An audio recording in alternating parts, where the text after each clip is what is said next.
Anyone heard from David Perkins recently? Someone yesterday was asking me about him, how he's doing.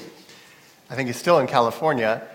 He and my uncle, Gush Etzion in the West Bank, and a few of their colleagues have been part of this coterie of people making the implements of temple service, including the half shekel, the silver half shekel, which is quite heavy and lovely, in fact. So we have this really interesting conjunction of parshiot today, of Vayakel, the conclusion of the gifts to the Mishkan, and Shekalim, the special reading that precedes Adar, where everyone gives the same amount. It's an interesting paradox. And an interesting illustration, I think, of Israelite economics. What they're describing effectively is a poll tax, or what economists also call a lump sum tax, where the poor give in equal amount to the rich. It is certainly not a progressive tax. It is perhaps a regressive tax, depending on how you adjust it, how you view it. Economists would note that it is the least distorting tax. So it doesn't affect your incentives to work or not to work, because you have to give the same amount regardless. So it has, in economic terms, some value and some problems to it. But I think it is signal to us in challenge. There were two pieces to this whole story of the Israelite gathering, convocation, and building in the tabernacle. There is the piece of each and all giving the same amount, an equal share, the half shekel by standard weight. And then there is, in this week's parasha, in the main course of this week's parasha, the free will gifts, the truma. And the phrase, as I noted in my midweek YouTube video, is nadiv libo, those of voluntary heart.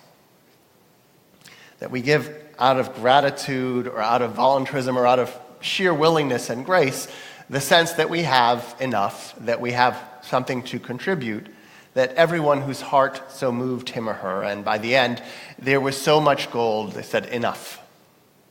And people brought forth their skills and the places in which they excelled, the places in which they were moved in spirit, so much so that by the end we're told there was an embarrassment of riches, a phrase that's fallen out of use in English, but is still quite beautiful. I have too much choice, too many gifts to manage. So as I mentioned a few months ago, there was a Christian that I was as part of a group that I was teaching, who walked up to me and said, in a phrase that always makes me nervous about what's to come next, he says, I've noticed something about rabbis, which usually leads to some sort of obtusely or obliquely anti-Semitic comment. It did not. He said, you have a very high tolerance for paradox. And I was stunned, because I've never heard that said so explicitly. I said, not only rabbis, but all Jews. I think it is among our gifts to the world is the tolerance for paradox, that George Orwell notwithstanding, doublethink is a hallmark of a mature mind, that we exist in a quantum state intellectually. So we have this tension, and I want to tease it out and then draw a lesson from it, between a standard gift and a free will gift, that which we are required and that which we give out of the goodness of our own heart. So Shmuel Rosovsky, a rabbi in Israel in the past century, talks about this gift, the heart's gift, together with the offering. That's the essence of the tabernacle, becomes gifts, becomes really the free will gifts, the voluntarist, the nadiv libo gifts, but just as much, one might say, the gifts, the baseline gift, the poll tax, the shekel. And Sforno, the Italian writer, notes that they are married together. You bring the voluntary donation together with the mandatory donation. They already kind of sense that there is paradox at the heart of the gifts to the temple, at the heart of the construction of the tabernacle. So, wherefore this paradox? it seems that there is a part of us, and this I think goes to the same essence as I look around the room, of prayer. Our Christian brethren often pray out of spontaneity. And our Muslim brethren, like us, have a large liturgy that they recite. They have recitative liturgies. And so we actually do have both. We don't focus much on the spontaneous outpourings of prayer, but they are no less significant. But many scholars, or many Jews, or many people who pray recognize the problem that if you only pray when it's convenient, when your heart so moves you, as we say about the gifts of the tabernacle, you might not have much to say on a lot of days. And the truth is that prayer, like religious practice, like the building of the tabernacle, is not just there for the times it feels good. You wouldn't get in shape if you just practiced or went to the gym when you were in the mood. You got to get out there, you got to study, you got to learn, you got to keep abreast of trends in the field, you got to lift the weights, you got to pray on rainy days too. As Arnold Alav Shalom would say, sometimes you win, sometimes you lose, sometimes you get rained out, but you got to get dressed for every game. And I think that the issue here with the paradox is to marry both of those impulses, to join them together, the good with the useful, such that we learn to be of nadiv libo, a voluntary heart, even when it might not suit us. So Maimonides, in his Laws of Sacrificial Procedure, talks about this in the rules of voluntarism and the rules of vow-making. He suggests that there are times, and I'm not clear if he's speaking when one might do this by mistake or one might misstate things, but because there are several different species, not truly species, they're varieties of sacrifice, one might come forth to the priest and declare, I am here to make sacrifice X, but bring the material, the animal, for sacrifice Y. And in such case, Maimonides says, some 1,500 years after the sacrificial system ends, he says that sacrifice is not taken. There is no sacrifice, there is no valid offering until one's thoughts, one's lips and heart match one's gift. And I think what he's noticing, and why this might be cited in relation to our parasha and our maftir reading, is the idea that it's hard. It's not such a simple thing to know what is required and to bring ourselves to the willingness to do it. And as I mentioned before, one of the midot, one of the practices that I engage in spiritually, and I recommend to many, is the practice of willingness. We also, many of us, think, do I have enough to give? Do I have the time? Can I volunteer? Can I make this charitable gift? Can I help this person who asks me? And I would say, for most of us, the majority of time, the first reaction is probably not. I probably don't have the time. I probably might get hungry if I give away too much, literally or figuratively.